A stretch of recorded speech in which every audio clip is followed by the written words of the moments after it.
गाजियाबाद की लोनी विधानसभा से भारतीय जनता पार्टी के विधायक नंदकिशोर गुर्जर ने उत्तर प्रदेश के प्रमुख सचिव गृह को लेटर लिखा है। लेटर में उन्होंने पूर्व केंद्रीय मंत्री और मुजफ्फरनगर से पूर्व भारतीय जनता पार्टी के सांसद संजीव बालियान की सुरक्षा वापस लेने पर सवाल उठाए हैं।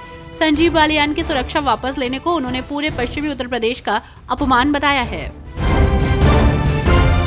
एक तरफ जहां प्रयागराज महाकुंभ में श्रद्धालु पहुंचकर आस्था की डुबकी लगा रहे हैं, तो वहीं दूसरी तरफ संभल में श्रद्धालुओं का जत्था पहुंचा।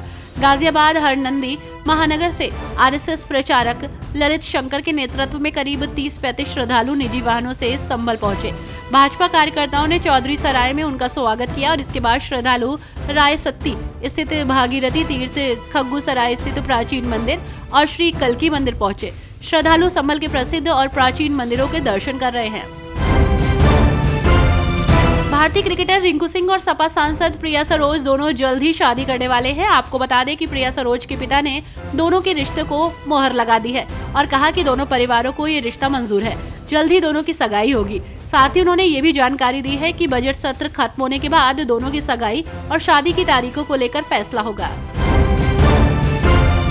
उत्तर प्रदेश पूर्वी क्षेत्र में डिजिटल भारत निधि से पोषित 178 मोबाइल टावर लगाए गए हैं, जिनमें रोमिंग की व्यवस्था चालू होगी। इस सेवा से उत्तर प्रदेश पूर्वी परिक्षेत्र के 16 जिलों सहित उत्तर प्रदेश के कुल 29 जिलों में ये सुविधा मिलेगी। कई इलाकों में बीएसएनएल और निजी दूरसंचार कंपनियां टावर लगा रही हैं। ये कंपनियां आपस में समन्वय बनाकर मोबाइल फोन उपभोक्ताओं को नेटवर्क प्रदान करेंगी।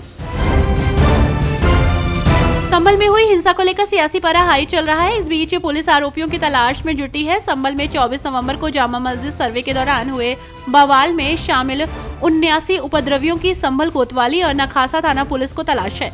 ये उपद्रवी घटना के बाद से ही भागे हुए हैं। नखासा थाना पुलिस ने अपने क्षेत्र के 24 उपद्रवियों के खिलाफ न्यायालय में गैर जमानती वारंट जारी कर दिया है। विश्व का सबसे बड़ा जन समागम महाकुंभ लोगों को अपनी ओर आकर्षित कर रहा है, जिसमें शामिल होने के लिए बड़ी संख्या में श्रद्धालु पहुंच रहे हैं। ऐसे में उनकी सुरक्षा के लिए पुख्ता इंतजाम किए गए हैं। इस संबंध में पीएसी पूर्वी जोन के प्रभारी आईजी ने जानकारी दी है। उन्होंने कहा कि महाकुंभ को सुरक्षित तरीके से संपन्न कराने के लिए पीएसी की 40 कंपनियों का गठन किया गया है। कुंभ मेला दुनिया भर की सबसे जागृत आत्माओं का एकत्रीकरण है। प्रख्यात कवि डॉक्टर कुमार विश्वास का मानना है कि कुंभ में जाने से व्यक्ति के व्यवहार और स्वभाव में सकारात्मक बदलाव आता है। वो कहते हैं कि राम कथा के माध्यम से वो लोगों के जीवन में बदलाव लाने का प्रयास कर रहे हैं। प्रयागराज में तकरीबन 2 साल पहले हुए उमेश पाल और 2 सरकारी नगर के शूट आउट मामले में सुरक्षा एजेंसियों से जुड़े सूत्रों ने बड़ा दावा किया है। शूट आउट में शामिल 5 लाख रुपए का इनामी बमबाज गुड्डू मुस्लिम देश से भागकर दुबई पहुंच गया है। गुड्डू मुस्लिम माफिया अतीक गिरोह का सक्रिय सदस्य है। खबरों के मुताबिक गुड्डू मुस्लिम नाम बदलकर पिछले साल 6 दिसंबर को दुबई के लिए रवाना हुआ था। यूपी के सीतापुर कोतवाली नगर क्षेत्र निवासी एक पीड़िता ने कांग्रेस सांसद राकेश राठौर पर यौन शोषण का आरोप लगाया। पीड़िता की तहरीर पर पुलिस ने केस दर्ज कर लिया है।